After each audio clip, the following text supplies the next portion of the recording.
peu. Vous le savez, en 16e, on va rencontrer la Suède. Et je vais vous demander de vous mettre dans la peau de Didier Deschamps pour vous faire votre compo. Donc c'est à vous de m'expliquer un petit peu quel compo vous voudriez mettre contre la Suède. Je vais commencer par toi, Tidiani. Avec plaisir. Je t'écoute. Maignan dans les buts, ça bouge pas. On va l'afficher, évidemment. Je maintiens Koundé à droite malgré les quelques doutes qui existent. Saliba ou Upamecano en charnière centrale, ça bouge pas non plus. J'installe Digne à gauche.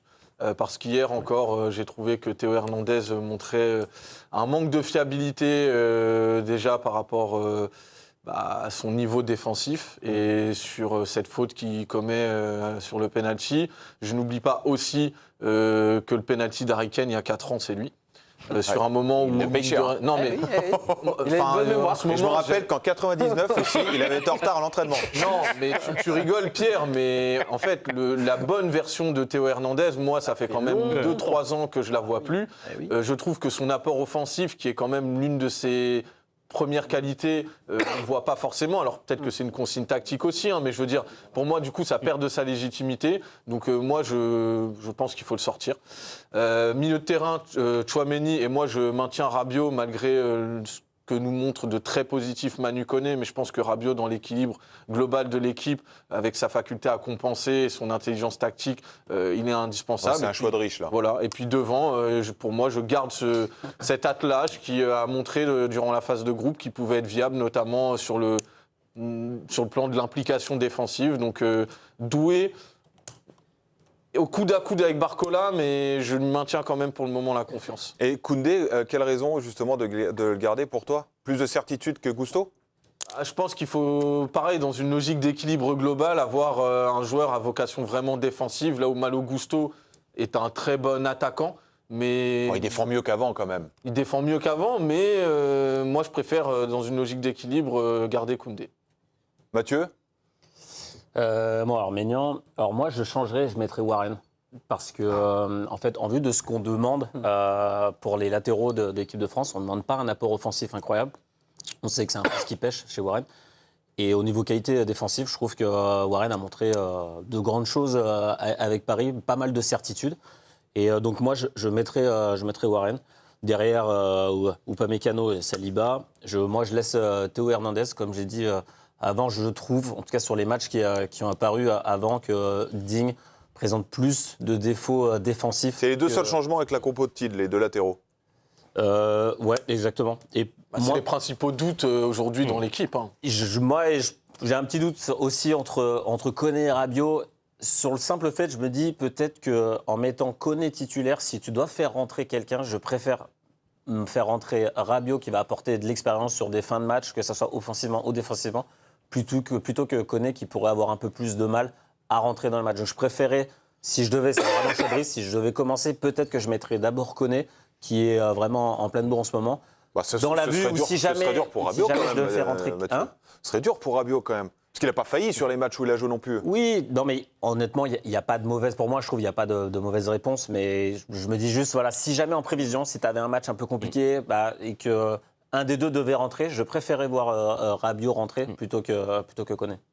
Yo-Yo, tu as fait ta compo. Pour une fois que tu es coach, j'adorerais que tu fasses une causerie un jour dans un match. Ce serait fantastique. Mais déjà, je vais changer d'avis par rapport à ce que je vous ai donné. Mais c'est ça ton problème aussi. Au contraire, il faut savoir écouter les copains et les partenaires. Et donc Mathieu m'a totalement convaincu sur Warren Zaïre-Emery, qui est un joueur absolument extraordinaire, qui l'a prouvé. Alors, je pense que Deschamps ne le fera pas. Mais tout ce que tu as dit, effectivement... est-ce que ça a convaincu les latéraux? Il y a toujours un petit doute. Alors, même si, évidemment, moi, je mettrais Koundé. Koundé, évidemment, c'est top, il n'y a pas de souci. Mais c'est vrai que injecter Warren Zaïre-Emery, même s'il ne le fera pas, mais je trouve que l'idée est bonne, philosophiquement, donner sa chance à ce joueur encore. Parce que franchement, il n'a pas fait une saison. Il n'a pas fait une saison arrière droit non plus. Il a été bon sur des matchs. Il a remplacé. Il a pas de problème. Dépanner. Non, mais je suis d'accord. Je suis d'accord avec ça. Il a jamais manière de jouer. Non, je dis pas ça. Donc, mais le message que tu envoies à Gusto et à Koundé en mettant Warren Zaïre-Emery arrière droit, Pierre, la vie est cruelle. c'est lui le meilleur La vie est cruelle, défenseur des Pierre. trois. C'est pas le monde des bisounours, hein, c'est Donc comme le ça. foot est cruel, Pierre. Parce que si on avait eu des arrêts latéraux totalement archi-béton, même si moi je les rejette pas du tout. Hein. Alors après, à gauche, évidemment, je mets Lucas Digne. J'ai une passion depuis toujours avec Lucas Digne. Pourquoi ? Et parce que ce qu'il fait avec Aston Villa encore, tu es en 4e en Angleterre, tu gagnes la Ligue Europa, tu es titulaire totalement discutable en Ligue Europa, même si en championnat, il a livré une bataille avec Madsen, mais il était quand même titulaire pour les matchs les plus importants. Alors au milieu, passion Manu Koné, évidemment, parce que... T'enlèves Tchouaméni, J'enlève Tchouaméni. Évidemment, encore une fois, c'est à tout. le vice-capitaine. Mais parce que Manu Koné joue comme les autres ne jouent pas. Il a une manière de jouer, même au niveau gestuel. Sa manière, c'est bip bip quoi. Il a faim, il est jeune, Il casse les lignes. il casse les lignes. Ça t'aime bien. Il change le jeu. Et je trouve que ce joueur-là, d'ailleurs, il s'impose au fur et à mesure. Hein, il s'impose naturellement. Est-ce que tu peux te permettre, quand tu es sélectionneur, toi, Ouais. d'enlever Tchouaméni ? Ton vice-capitaine. La vie est faite de choix. Et je pense qu'à un moment donné, parfois, t'es. Alors Encore une fois, attends, on a caviar et caviar. Attends, on va poser Ouais. le contexte. Ouais. Tu enlèves Tchouaméni vient taper à ta porte. Bonjour coach, pourquoi je joue pas ? Alors, il y a un rapport de confiance entre les deux, évidemment, avec les années. Donc, déjà, Non mais tu me Tchouaméni- réponds pas, dis-toi Ouais, que je suis mais Tchouaméni. Tchouaméni- Tu me dis quoi ? Bonjour Aurélien ? Je dis coach, je respecte votre choix. Non, c'est toi le coach. Ah, pardon, le coach. Je lui dis. Si moi, je suis Aurélien Tchouaméni- On aura besoin de. Alors déjà, je n'oublie pas ce que tu as fait pour moi. Là encore, tu fais un bon tournoi. Sauf que vous êtes 3 au milieu. Vous êtes 3 pour 2 places. Rabiot, Tchouaméni et donc Manu Koné. Ah, tu lui as rien dit Ce là n'est pour de le moment. t'enlever là, ça ne veut pas dire que je t'enlève pour la suite de la compétition. J'ai un choix à faire. Manu Koné, par rapport peut-être à ce match de la Suède, il peut t'apporter un truc. Mais surtout, je ne dirais pas, évidemment, t'es mort, on te verra plus. Oui, mais il y a une concurrence qui est Mais moi, saine. moi je suis Aurélien Tchouaméni, je te dis, mais vous me faites pas confiance en fait. Moi, je passe pourquoi ? Enfin, je suis là tout le temps, j'ai tout le temps été là dans les mauvais moments. Je suis vice-capitaine, je représente quelque Si le chose. vice-capitaine, il sait qu'il y a 26. Et il y en a pour l'instant qui n'ont pas joué une minute. Ouais. Donc ça veut dire que tu dois aussi Mais il y a des penser hiérarchies. collectif. Il y a des Et si t'es hiérarchies dans les capitaine ? groupes. Oui, mais je pense que vous méprenez aussi sur leur caractère de savoir accepter, de pouvoir accepter. Parce que c'est Deschamps. Tu sais très bien que Deschamps, il est loyal, Non, il est là, droit. là, C'est c'est- pas des choix comme ça au hasard. Là, c'est dur quand même. Là, tu comprends que tu passes après. Est-ce que vraiment tu perds Tchouaméni s'il fait ça? Je pense que oui. Ah oui. Je pense pas que tu le perdes, mais je pense que le message envoyé quand même à ton groupe, c'est même si je suis bon, en fait, je suis pas sûr de jouer. En fait, je sais pas comment expliquer. Bah, tu lui dis surtout. que dans C'est les une gros matchs, régression, t'es quoi pas que t'en invité, dises. En fait, c'est une régression en tant que vice-capitaine. Quand tu fais les matchs depuis le début, tu fais pas celui contre l'Irak pour te reposer les adducs. Tu arrives sur des matchs à élimination directe et là, on te sort. Tu es vice-capitaine, tu as été bon tout le temps, tu as rendu service à ton coach, tu es le tampon Bien entre sûr. le. Ah non, mais je Enfin, ne critique le pas ses mess- prestations. Tu te tires une balle dans le pied en faisant ça quand même un peu. Hein. Ouais, et alors, ce serait quoi la réaction de Manu Koné? Alors, il va frapper à la Oui, porte mais en là, disant, coach, c'est- pourquoi tu ne fais pas jouer? Non, mais Et Manu Koné aussi a qu'il a droit, pas le même il a statut. droit c'est d'exprimer. là où le statut joue. C'est là où que faut faire du management. Des fois, à valeur égale, les coachs, ils se servent de ça. Ils savent que le joueur qui a le moins bon statut Oui. acceptera plus facilement la Dans la chose vie, que celui qui est Mathieu, au-dessus. c'est très bien que les statuts sont faits pour être déboulonnés. Et d'ailleurs, mais encore une fois, Oui, je mais il y ne a suis des pas timings critiquer pour le Tchouaméni, faire. hein. Il y a des Sauf que timings. ce mais j'ai soir, ils sont compris. top. Et après, je garde évidemment ce système à 4 extraordinaire et je garde 2. Juju, Ben oui, moi j'ai joué le jeu aussi du sélectionneur. Ma grande différence par rapport à vous, c'est Bradley Barcola. Moi je mets Bradley Ah ouais. Barcola à la place Ah ouais. de Désiré Doué parce que je préfère pour le moment le mondial de Bradley Barcola. Je trouve qu'il emmène beaucoup plus de danger qu'un Désiré Doué. Je trouve qu'il est plus efficace aussi que Désiré Doué. Dans le repli défensif, il n'y a rien à dire. Il est pertinent, performant.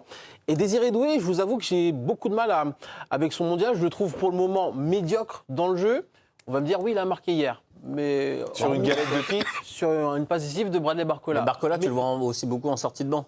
Donc il profite aussi d'un déséquilibre mais qui même va en- dans son sens. même Est-ce qu'il titulaire, aura le même C'est rendement pas facile de rentrer dans un match, même Mathieu. titulaire. Non, je minimise pas du tout. Je dis juste ouais. qu'il vient dans une circonstance où Oui. la situation est avantageuse par rapport à ses caractéristiques. Ouais, mais même offensives. titulaire contre l'Irak, il fait des différences folles, Bradley Barcola. Tu l'envoies sur son côté gauche, personne ne peut le rattraper, ce type-là. Il prend la profondeur comme personne. Avec Mbappé, avoir 2 flèches comme ça dans ton système offensif, je trouve que c'est assez juste et pertinent et ça valoriserait la progression de Barcola problème- à la fois en club et à la fois en équipe Le de vrai France. problème de Barcola, c'est qu'il y a toujours cette petite musique où on n'est jamais sûr de son rendement devant le but. Il fait des différences de fou et au moment où des fois il doit être chirurgical, il ne l'est pas. Bah, mais Là pour où l'instant, un pour Doué, l'instant, c'est pour l'instant, légal, il l'est, Non, Mathieu. mais dans sa comparaison, Dans cette compétition, il l'est. je parle juste de pas de souci, je parle juste de sa comparaison avec Doué, Ouais. où Doué, à travers l'année, présente plus de certitude devant le but que Barcola. Donc sûr. je pense que c'est uniquement ça qui pour le moment joue en la faveur de Doué, car je suis d'accord avec toi sur l'apport dans le jeu. Barcola, pour le moment, fait une très bonne Coupe du Monde. Merci Mathieu. Moi, elle est très claire, ma compo. Je suis parti sur un système en 4-3-3 aussi, avec que Dembélé. C'est-à-dire que je veux que ce soit lui partout, d'accord? Tu nous continues de faire ces matchs-là, Ousmane, partout. Tu joues tous les postes où tu veux, je veux que des Dembélé. C'est très clair. Magnifique. Elle vous plaît, ma compo? Très Tu sais qu'avec ça, bon choix, Pierre. on perd même contre les U19 de Versailles, comme ça. Mais tu dis n'importe quoi, la dévotion, putain. Tu deviendras coach, Pierre, on le sait tous. Mais pourquoi? Tu es dans le déni pour l'instant, tu refuses. Là, tu fais l'animateur et tout, mais tu es un coach. Oui, bah je peux pas tout faire en même temps, t'es marrant, toi. Bon, en tout cas, toi, tu le seras pas. Ça, c'est sûr. Parce que revoir les mecs dans le vestiaire et leur parler comme tu le fais, c'est pas convaincant. Bah, tu sais, s'il toque, il ouvre même pas la porte. C'est les problèmes. Bon, les Bleus, on va en reparler juste après la pause. On verra les images de ce succès à 4-1 face à la Norvège. On verra aussi la victoire du Sénégal qui s'est qualifié donc pour les 16e.